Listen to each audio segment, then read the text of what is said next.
Headstream is an initiative exploring the intersection of technology and well-being. And when we say well-being, we're focused on the opportunity for digital places and experiences to allow young people, and particularly Black, Latinx, Indigenous, LGBTQI+, and multi-hyphenated youth to thrive and find support through the technology that is intertwined in their lives. So as we will present during the third and final section of today's kickoff, the crowdsourced research that we did through Digital Delta points to the complexity and the interconnectedness of the root causes of youth well-being. There's not just one solution that we can go through. We can't separate out economics or physical health or education or the environment from our own well-being. And 2020 and the COVID-19 pandemic and into this year have really laid bare for all of us what has been the reality for many of us for far too long: health inequalities, unequal education opportunities, economic stratification. These factors are playing a role in the well-being of young people today and assuredly into the future. And the health of each one of those young people as individuals is the health of our society. Late last year, the CDC reported that over a 30-day period in 2020, 75% of 18 to 24-year-olds experienced at least one adverse mental or behavioral health symptom. 75%. Let that sink in for a second. What is the threshold from when we go from calling this a crisis to simply accepting that living with stress, anxiety, or depression or loneliness is the norm? Headstream is supporting an amazing cohort of entrepreneurs working to address this. And they aren't just solving these challenges for those who already have access or the resources to seek help. They're building relevant and customized solutions that can meet the specific demands of those most in need. But there's no way that they can solve this alone. They need your support, your individual brilliance, the power of your communities, and of your institutions. They also need Headstream. And I know that may sound a bit self-aggrandizing, but I say it because as a program, we have the opportunity to shape an economy, to go beyond making incremental tweaks to broken health, education, or economic systems that were designed to intentionally oppress and exclude the exact communities of entrepreneurs and young people that we are trying to rise up. So how do we move from oppression to justice? Health justice, education justice, economic justice. Well, over the last 2.5 years, Headstream has been working to build a just and inclusive economy. When we think of justice in the way that we accelerate technologies that are built for those in need. We think of justice in the health of young people who are struggling with a digital and physical world we have built around them. And we build economic justice by supporting entrepreneurs who, despite the hard facts and the dozens of reports that speak to this, their success is often ignored by traditional institutions or investors. You all have been the heart of this, the instigators, the collaborators, and we thank you for your contributions in the past and into the future. So we want to spend a little bit of time digging into the 3 pillars of how we're building a just and inclusive economy. And I'd like to start with our research, where we make sure we take an evidence-based approach to identify where we can have the most impact. And I'd like to introduce you to Bridget, the lead of our Digital Delta research team. Thanks, David. Hi, everyone. I'm Bridget.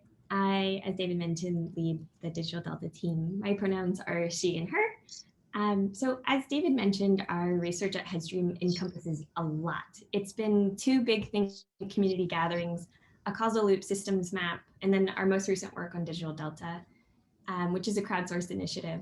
All this work allows us an understanding of impact for BIPOC and LGBTQIA only because we ask them and we involve them and we design with them. We are committed to working with and for the communities that we build for. So we ask the people and communities involved. We get to integrate this amazing academic research that we do with learnings from the actual implementation of innovations, as well as our youth programming, so that it can all inform our future programs. And this is spectacularly true when it comes to our incredible and amazing youth. I can't wait for you to meet them. They're amazing. And it's not just about turning lived experiences or like hearing them, but it's about taking it to heart and listening to what this community says and turning it into action. And that's really the heart of Headstream. This type of work leads us to work on policy initiatives and unlocking more capital for the sector, especially for the women and the entrepreneurs of color that we support right now. So that leads me to introduce the wonderful Danny, who's our program manager for our Headstream Accelerator. Hey everyone, I'm Danny, program manager. My pronouns are she and her. And I just wanted to let you know, over the last year, we've really supported and helped accelerate 25 innovations in the social tech, digital health, and ed tech space. Now, these programs are an opportunity to try and break down barriers and support innovations that are deconstructing existing unjust systems. And at Headstream, we do this through several different ways. with the innovations that we select. Are we addressing the gaps and opportunities our research has identified as a means to create thriving digital experiences for young people? This is also done by selecting groups of entrepreneurs like the ones you'll meet that have a massive potential to actually build these systems, and then providing resources to these entrepreneurs, innovators, and builders like yourself. So we recently created and will debut an Impact Navigator tool that will provide innovators and entrepreneurs with an opportunity to understand and track the impact of their innovations. We also do this through a customized curriculum in the accelerator that's built around youth-centered design, impact pathway, blended capital, and inclusive design. And then it's also done through our youth and professional mentors that serve our innovators, as well as all of you that are here with us today. So this would be completely out of touch if we weren't building for what we're striving for without youth helping us throughout this process. So with that in mind, I'd love to introduce you to our youth program team, Mina and Marie, and they can share a little bit more about what that means. Thank you, Danny, for that warm introduction. Like Danny said, Marie, who led our phenomenal community agreements, and myself, our pronouns are she, her, and we make up the youth programming team here at Headstream. I'm sure that you have all heard these values of created for youth, with youth, and by youth. These are pillars that we live by and breathe endlessly here at Headstream.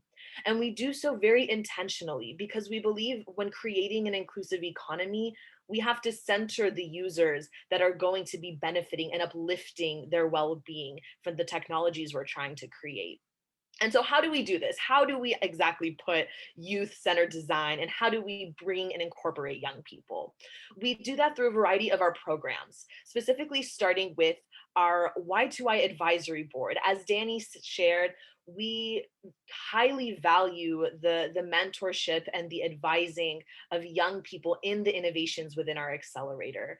And so we have 10 customized advisory boards with 20 teenagers from all across the United States, from across the Midwest, the East Coast, and the West Coast, coming together and being really honest about what young people need in the innovations that they consume to make these innovations resonate in the lives of young people, and specifically in the lives of Black, Latinx, and Indigenous young people.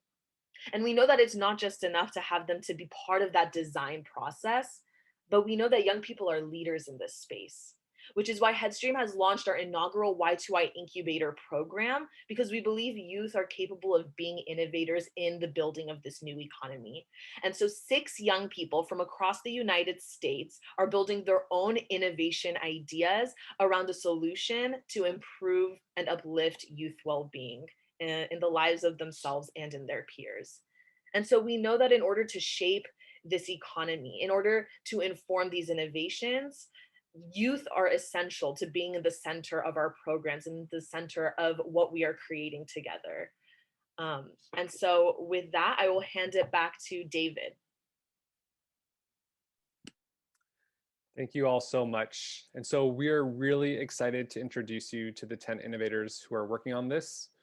Today is your chance to support their innovations, that they're bringing some of this justice that we strive for into the digital places so that young people can strive.